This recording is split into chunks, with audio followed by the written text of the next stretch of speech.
اے ایمان والو، اپنے معاہدوں کو پورا کرو۔ تمہارے لیے چرنے والے مویشی حلال کر دیے گئے ہیں بجز ان کے جو تمہیں پڑھ کر سنائے جاتے ہیں، مگر حالت احرام میں شکار کو حلال نہ جاننا۔ اللہ جیسا چاہتا ہے حکم دیتا ہے۔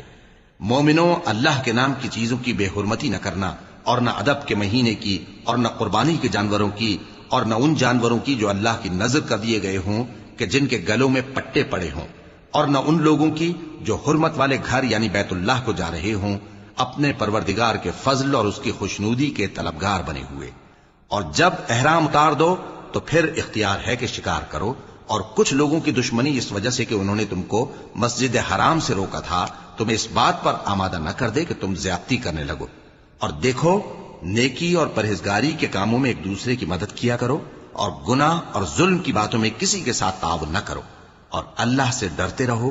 کچھ شک نہیں کہ اللہ کا عذاب سخت ہے۔ تم پر مرا ہوا جانور اور بہتا لہو اور سور کا گوشت اور جس چیز پر اللہ کے سوا کسی اور کا نام پکارا جائے، اور جو جانور گلا گھٹ کر مر جائے، اور جو چوٹ لگ کر مر جائے، اور جو گر کر مر جائے، اور جو سینگ لگ کر مر جائے، یہ سب حرام ہیں۔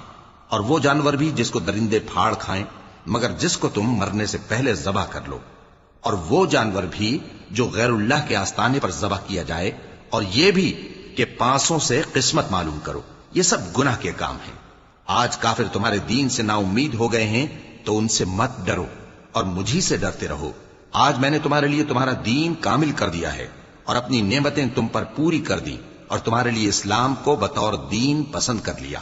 ہاں، جو شخص بھوک میں ناچار ہو جائے بشرطے کہ گناہ کی طرف مائل نہ ہو تو اللہ بخشنے والا ہے، بڑا مہربان ہے۔